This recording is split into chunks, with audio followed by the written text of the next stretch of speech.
But 2 weeks ago, she put out a video, and I couldn't disagree with it more from the information that was in that video. All right, guys, welcome back to another video. I know it's been a while. It's been, I think, about a month since I made my last video, but I've been really busy with private instruction lately. I'll post more about that. But first and foremost, this video is sponsored by Flying Eyes Optics. I've been using these every single day for the last several months. So if you guys want a pair of these, they're really awesome. They fit under the headset perfectly, and they prevent glare. I like them. Affiliate code will be below. So pilot Kaity created a video a couple of months ago that addressed self-defense tactics in the airplane and kind of like this cascading effect of what happens when a student gets to the point to where they eventually lock up on the flight controls, which I believe that I can break that down pretty fairly and objectively. And then pilot Joe had, like he said, and we'll watch his video mostly, he completely disagrees with her defense tactics, and he gives an anecdote to what happens when a student locks up on the flight controls. So first of all, I want to try, my main objective with watching this video is to try to be as objective as possible while still providing a realistic opinion on my experience and my opinion on how Joe approaches this. I believe that he leaves out some important details. He left out a clip that I think should have been included in his video, which I also have saved, and we'll talk about that too. So I really just want to start a discussion here. I'm not here to bash either one of these pilots. I have respect for both of these CFIs, and I'm not making this like, I don't want to create a video that has everyone go up in arms against Pilot Kaity or Pilot Joe. I simply want to start a discussion because it's a really good one if approached correctly. And that is going to be my objective as the kind of middleman in this video. So I think a good place to start is by showing you guys kind of what Pilot Kaity talks about with her defense mechanisms, okay? And what she talks about when it comes to a student and how to properly put in inputs and when not to put in inputs. But she breaks it down like this, which I really like. But she, oops, I realized I said prompting. Okay, just pretend like there's a P there. But when you're a flight instructor, one of the things, I don't know why, but this is driving me crazy right now, like not seeing the P. There we go. Fixed. Much better. So when you're a flight instructor, you don't want to be on the flight controls 24/7 because if you are, that really keeps the student from learning when you're constantly just hanging on. And the student can't learn, right? They have to make some mistakes. They have to be on the flight controls depending on their level, right? So the first thing that you're going to do is you're going to tell a student, hey, airspeed.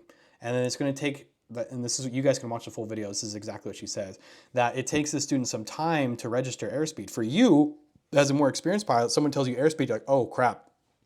I'm either slow or I'm fast, and then you put in the proper anecdote for that depending on if you're slow or fast, right? So if your airspeed is very low, you're probably pitching up. If your airspeed is very fast, you're probably pitching down. So that she talks about airspeed, or she talks about prompting, hey, airspeed, and then the student takes some time to fix that, to fix that problem, right? Hey, bank angle, hey, airspeed. And the next directing, okay, it's like the next level up, and all CFIs I think naturally do this, is you are going to put in the proper anecdote to direct them to get their bank angle fixed or to control their airspeed, right? So you're gonna like either put a little bit of an input in the flight controls for them, like if they're banked 10 degrees too much to the right in the pattern, like let's say they're 35 degrees, 45 degrees banked, which is insane. I'm just giving you a dramatic example. You're just gonna tell them, hey, bank angle needs to be lessened a little bit, and maybe you'll give them a little touch on the yoke to kind of let them know, hey, you're overbanking. That happens all the time, right? I do that to 30, 40-hour students. And then she talks about how, and notice how this is kind of like a cascading effect where it gets to worst case scenario, where eventually you get down to blocking. And let's say you're coming in on a final approach with a student and you notice that they're flaring way too early, which happens all the time. Students flare way too early. They activate this lizard part of the brain that doesn't want to touch the runway. They're like, oh, I'm going fast towards the runway. And then they'll start pitching up and that induces a stall. So you have to physically just put a little bit of pressure on the yoke. Okay, you don't need to hang on to it, but put some pressure on the yoke to keep them from getting themselves into a power off stall on that final approach. That's one example. There's others. Okay. Oh, actually, another example is when you're in a power on stall with a student and they keep wanting to like aggravate. So you have to hold their bank angle there because they want to like shake the yoke. Okay. That's another example. And then lastly is taking of the flight controls, which is the whole entire discussion of this entire video and both of their videos, is there becomes a point where you eventually have to take flight controls. And what Kaity says is that there may be a point to where you have to physically either pull the student's fingers off of the yoke. She gave a kind of half-heartedly joke about schwacking the student's hand, like karate chopping their hand in order to get them off, like giving them something in order to get them off the flight controls. I think she joked about doing it to her husband or something like that.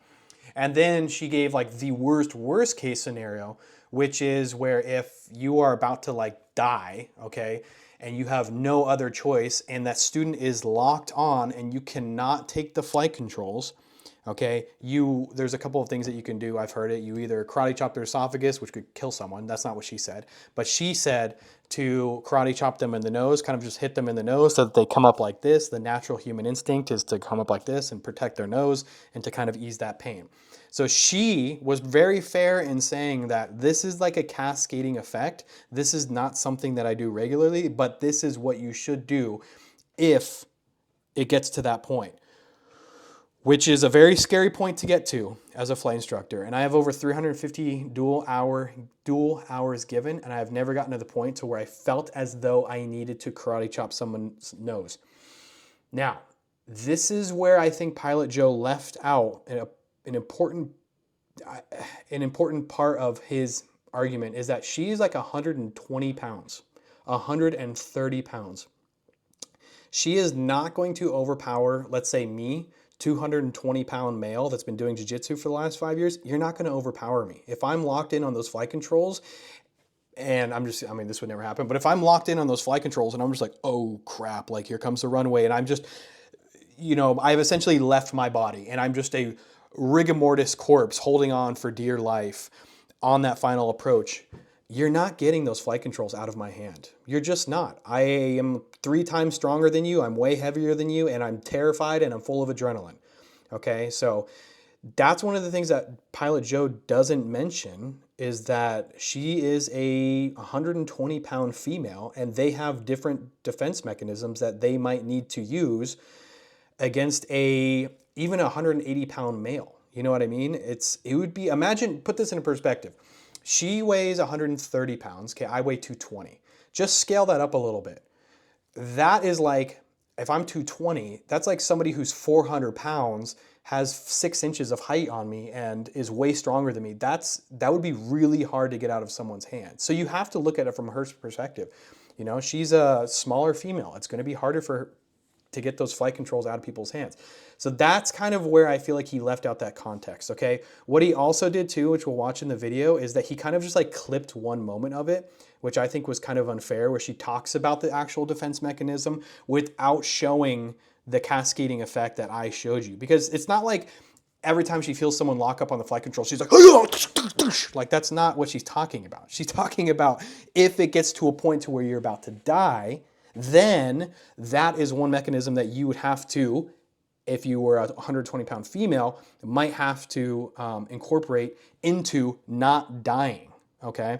So let's go ahead and watch Joe's video here. And I think that he does provide some good feedback too, about how he says that if you got to that point in the flight, you probably lost control, which I think that if Pilot Joe and Kaity were sitting next to each other, I think they would both agree that if you got to the point to where you had to karate chop someone's nose, you probably lost control of the flight as a flight instructor. And the whole point of karate chopping someone's nose, if you're a 120-pound female, is, or if you can't overpower, right, not just exclusive to females, is to regain control. So I think they would both agree, yeah, you've probably lost control at that phase of flight. But let's go ahead and watch his video and then watch hers and go from there, okay? But I hope I'm being fair and I hope I'm being objective. I'm not trying to bash either one of these pilots. I want to make that very clear. So I thought about it and I went back and forth on whether or not I was going to make this video, and ultimately I decided that in the best interest of other CFIs out there and student pilots out there, that this video had to be made. So let's take a moment and let's watch what she said in part of the video she put out 2 weeks ago. One method that I have been taught is to karate chop the bridge of their nose. What this does. So I get it, like he's not going to take 3 minutes of someone's video and kind of just clip it in, but this is like one tiny portion, which is the bottom of that graph that I showed you. Okay, so it's really easy to take this out of context. Is make someone automatically go up to their nose to soothe the pain and protect their nose, and it takes their hands away from the controls. This may be necessary. If it is a life or death situation, you might have to do that to someone. I have had to hit people's hands like this off of flight controls. I've had to physically I'll let her reach finish over and first. peel their fingers off of flight controls. I have had to hit a student a time or two, and it is usually because we are trying to learn landings and they are task saturated and we are very close to the ground, or we're in a stall situation where I've got the rudders, I've got control of the rudders because I was shadowing them, but you know, we are in a power on stall and they cannot get off the controls because they're just too overwhelmed. All right. So, okay, I have never, like I said, I have 350 hours dual given. I consider myself like relatively experienced at this point. And I've never gotten to the point to where I've had to like hit a student's hand or, you know, peel their hands off of the flight controls. Generally, if I think that it's trending bad enough to that point, I will tell them my flight controls. Never had a problem with a student not giving me flight controls yet. I've definitely had to aggressively tell a student, give me the flight controls now, because their brain just turns off. Like I said, rigor mortis sets in, their soul leaves their body, and then what's left is a corpse on final approach, just hanging on like, you know, 2 steel poles. I've never had to do this yet. I'm not saying that I won't have to do this eventually, pull someone's hand off the yoke, but I, in my personal experience, I have not had to do this yet. Now, this is when you guys come in and then you can put your feedback in the comments and you can say, yeah, I have 3,000 hours dual given, I've never had to do this. Or, yeah, I have to do this every once in a while because students won't. Like, I want to hear what you guys have to say too. Personally, I've never had to do this. So that was some difficult stuff to listen to. Advice coming from a seasoned You got to give context, Joe. You got to give context here. pilot like that. I think she's out in Boise, Idaho. I don't know what the laws are or anything out there like that, but I know here in Florida, that's called battery. Yeah, you're doing everything you can to save your life and their life and get them back on the ground, but there are better ways to do this, and well, that's battery. And one of the thumbnails she put up is... So that's not battery. I feel like a couple of things. Let's just play this out, real world, right? You're on final approach. A student doesn't let go of the flight controls. You are about to die. You karate chop him in the nose. His nose he goes up. Oh, wow, why did you do that? You're going to tell him once you get on the ground, dude, you were about to kill us. If I let you continue on that trajectory, we would both be dead. I doubt it would go into court after that. And if it does go into court, that's not battery. I would argue, not a lawyer here, but that's self-defense, okay? And I feel like the jury would actually agree, yeah, that sounds like self-defense. You're about to kill both of you, okay? And then if you go to, he said in his state it's considered battery. Well, in his state, that's actually probably going to be considered use or threatened use of force in self-defense, part 77.6.012. I found the regulation about that. Could be wrong, but if you look at the reg here, it says a person is justified in using or threatening to use force, except deadly force, against another when and to the extent that that person reasonably believes that such conduct is necessary to defend himself or herself against the other's imminent use of unlawful force. My point in saying that is I don't think that would be battery. I think that you can make a very, very reasonable argument that that is actually going to be considered self-defense if it got to the point to where like this was in court, which I highly doubt. Because at the end of the day, that dude's going to probably like, yeah, sorry, I'm probably not cut out for this. And you saved my life. Thank you. You know what I mean? So I don't think it's battery.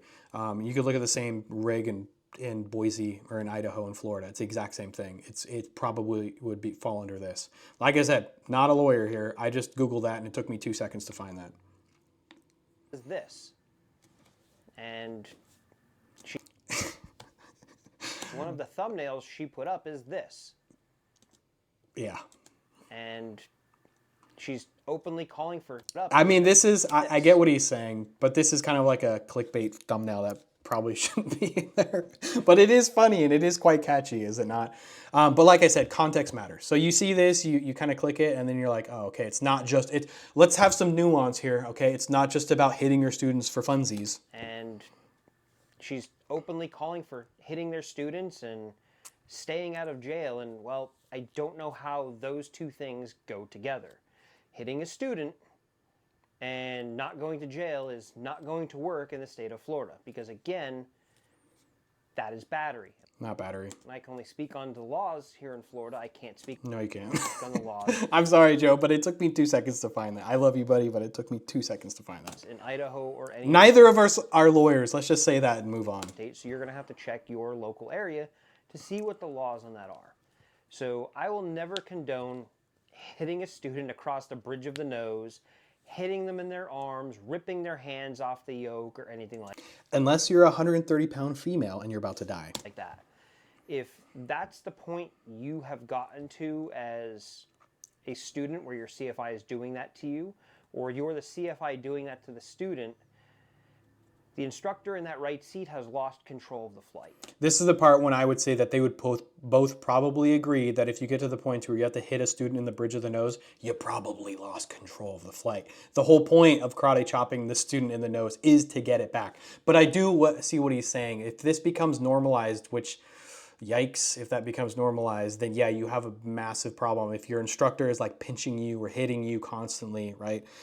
I think everyone would agree that that's probably not very good, and that's probably a toxic cockpit. At that point, they need to go home for the day. They need to rethink their career or their current job as a flight instructor, because if that's what's going on in the cockpit, Regularly. I would say if that's what's regularly going on in the cockpit, both of those guys, that instructor and the student, they need to both go home and sit down and say, is it worth me being a pilot if I'm constantly getting my instructor to the points where I'm being punched in the face? And the instructor's like, is it worth me keeping on this student if I'm constantly having to punch this student in the face? You know what I mean?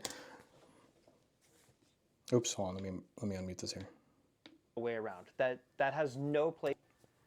That's just bad things all the way around. That has no place in the cockpit of an airplane. Agreed. Now, if all else fails, you do what you got to do. But I'm going to explain to you a much better... Slight contradiction there. If all else fails, you do what you got to do. That's exactly in Pilot Kaity's video what she says. If worse comes to worse, right, we're at the bottom of that slippery slope, you got to do what you got to do. That's why I'm saying, like, if you took Pilot Kaity and Pilot Joe and you put them together and you talked to them about this, they would both probably agree. better way to have this done, and I'm actually going to demonstrate this in an upcoming video, so stay tuned to that. Okay, so this is like another part of the video where I want us to have a discussion about this, is that he provides us an anecdote of what you should do when a student won't let go of the flight controls. I'll play this out, I'll give my opinion, okay, and I'll give you my anecdote to how I handle students when they lock up on controls. But let's go ahead and listen to this. So, if your pilot, she talks about, you're the CFI, and your student locks up on the controls. They're right here, they might have that yoke pulled back to their chest, and they're holding it with every ounce of strength that they have.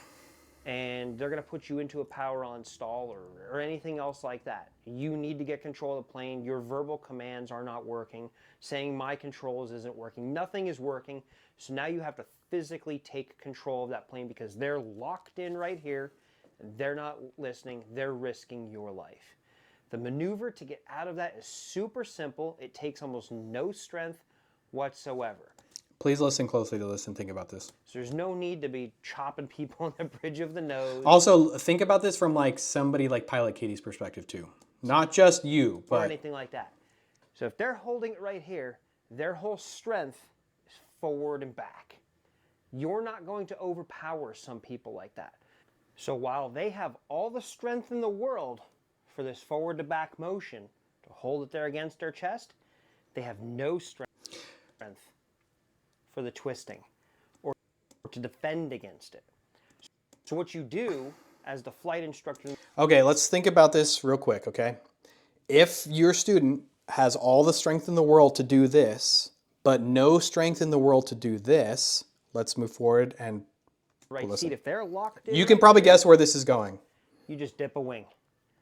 Grab that yoke, one hand, you could do it one-handed. 2 is fine also. Just dip a wing. Grab that yoke and just neek. Nice and hard, one way or the other. Dip that wing. That will be enough to shock them, bring them back, and they let go. Okay, if your student has all the strength in the world to do this motion, right, that push-pull motion, but they theoretically, according to Joe, have no strength to do this, why would you have the strength to do this? Like, is your axis this way stronger than, you know what I mean? It's like, and then I also look at this from Pilot Katie's perspective. Even then, yeah, I get it. I'm stronger. You know, I can do this motion really well. And, you know, okay, you're still not going to overpower me when I'm doing, you're not going to get this out of my hands if I'm locked up. If we're playing this like really exaggerated game here, okay, and we're like taking this to worst case scenario, which is where we're all, you know, trying to talk about. Even this motion right here, you're not going to get it out of my hands. With these forearms, ain't no way. These forearms have been choking people out for 5 years, trying to. You're not going to get this out of my hand, okay? You're not going to get this out of someone else's hand. It's going to be really difficult to even do this. And people have different like shoulder strengths than other people too, you know what I mean? And then my next counter argument, and I'm still trying to be subjective here, but I can't help but also be objective, is not a big fan of dipping a wing. Not a big fan of dipping the wing. I would have to see this demonstrated. I want him to make a video about how, because he says that I've seen this, or that he wants to create a video about this, and that he's seen this demonstrated. He said it works like a charm. Never tried this, never had to. I would love to see how this would play out. My fear in yanking the yoke to the right and to the left is that if you are in a certain configuration and you throw in a bank like that, you could easily put yourself into a stall spin or a spin. Like if your student's in a power on, right? And he's coming up on it, and he's just locked on. The last thing you want to do is aggravate that stall, because that stall is going to put you into the spin. Students do this all the time where they're coming up on a power on stall, and they're like, ooh, they're aggravating, right? And you're like, don't do that. You're going to put us in a spin if you aggravate. That's how you do it, right? Why would I exacerbate this motion and put myself into the spin?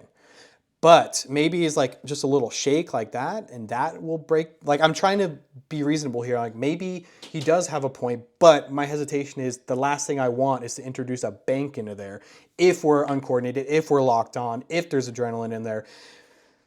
I get, like, we're all arguing about worst case scenario. You're kind of screwed either way, so maybe this is like the way to save it. I would say, Pilot Joe, demonstrate this in a video if you want. Actually, do whatever you want. I'm not going to tell you to go do this, because if you do this above the runway and you put yourself in a spin and crash, I don't want to get in trouble for it.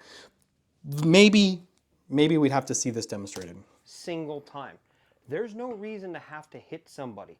There's no reason to have to rip or beat on your Unless they're about to kill you, which is the whole point of like what we're talking about. student or anything like that. This maneuver has been done. I've seen it. I've been a part I want to see it. I want to see this maneuver done. of practicing. Because if this is like if this is like what everyone is doing, which I haven't heard anyone of doing this at all. If this is what everyone's doing, then I want to see this. I want to know, because nobody has ever told me about this. No DPE. I haven't learned this in the FOI, the fundamentals of instruction. No one talks about this in YouTube videos. I want to see how this works. Maybe it does. Maybe there is a shock factor when they feel this motion, right? They're like, they let go, but I don't know. I want to see it. As low as 50 feet off the ground. I know people that have done it over the runway at 10 feet off the ground just to verify how well it works. Gotta see it. I don't care if your nose high, your nose low, or you're in straight and level. If they're locked in that position and you have to take control and nothing else has worked, grab the yoke or the stick, whatever it is, dip that wing. Again, they're going to... But like, there has to be some context in that too. You can't just dip a wing when you're 10 feet above the runway. What if you're dipping a wing and you're pitched 15 degrees nose up and you're at 62 knots? What if there's a crosswind? Like, that just sounds like best case scenario. But like I said, I would have to see this demonstrated and when this maneuver should be applied into what we're talking about. Immediately go, they're going to be like this, and it's going to go like that. And so what is scaring them? Is it the yoke getting shaken out of their hands and them feeling this motion right here? Is it the wing dropping and then they get scared and then they let go. They're going to snap out of it. They're going to let go. It's a natural instinct. You're going to shock their system without having to lay a hand on them. I'm not saying he's wrong, by the way. I'm just saying I really want to see this demonstrated.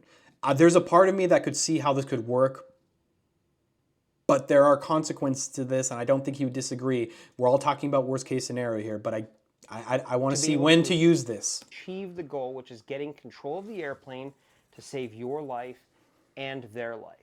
So again, go out there and practice this with your students. I don't know any students who's going to let me practice this on them. Practice this with your instructor. Ask your Maybe I will. Maybe I your will. instructor to work on it. Again, it's a very simple, very easy maneuver to get control back of the airplane from a frozen student or a frozen pilot or anything like that. Again, it's super simple. Grab the yoke, dip a wing. Now, I'm not saying get it and just be like, all right, well, we're just going to make this nice little thing. Like, they're going to be there and they're going to fight you a little bit. If you're going slow, they're going to be able to go with it and be able to, like, dip a shoulder into it to kind of fight you and maintain its strength. But if you just get it and you just go nice and quick like that, the plane's going to go right here, just like that, real quick. Same thing the other way. It's going to snap them out of whatever it is that they have been frozen on. They're going to let go of the yoke. I have yet to see a time that that maneuver does not work on a student to get you out. Now, should that happen, then by all means, take Katie's advice and start blasting them because your life is on the line. Do what you got to do. Deal with everything else on the ground when you get there. But again, if you just dip that wing nice and quick. So what do you guys think about that? Because we're going to watch Pilot Katie's video real quick, and we're going to give her context to what she's talking about. I mean, I kind of did with the graph, but what do you guys think? Is this an appropriate anecdote for a frozen student, is to dip that wing and to kind of shake it out of their hands? I've said this enough. I think I can move on, but I'd like to see that demonstrated. Joe's a very experienced CFI. Like, he knows what he's talking about. He's not just pulling this out of his ass here. I do think that he has used this before and he has seen this demonstrated.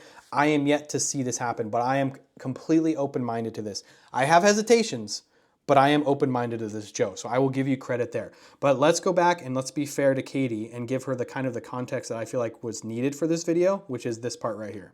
And they cannot even hear you anymore. Well, in that instance, you really do not have time to do anything else.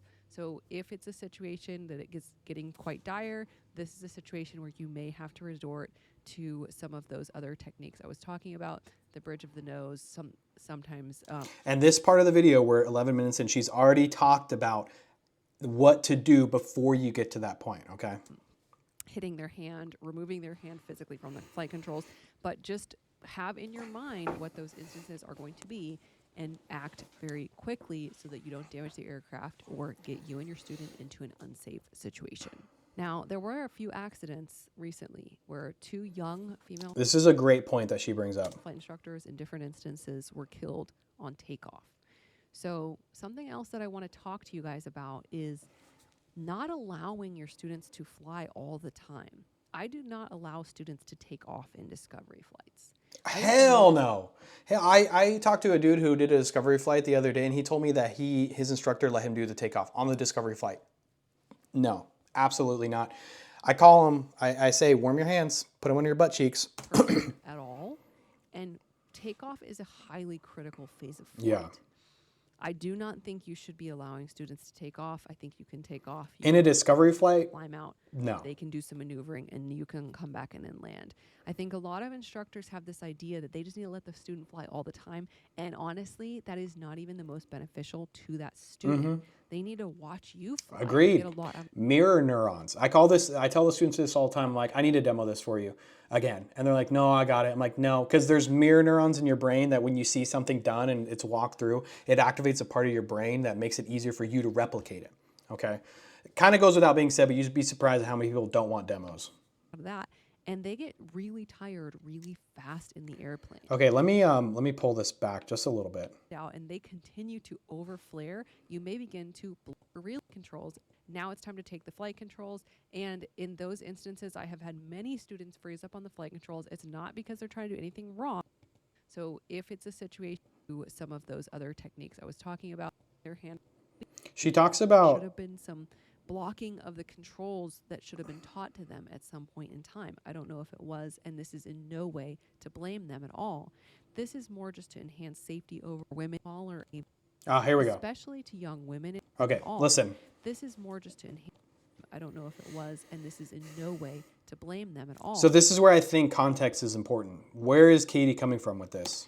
This is more just to enhance safety overall, especially to young women in aviation. She's not telling everyone to do this. We talk a lot about how we need more women in aviation, but we don't talk about how women are physically smaller and weaker than men, and that's okay. That's just how God made us. But that does mean that you're going to have to be very aware of methods to get a much larger, more physically strong man off of the flight controls if you are the flight instructor.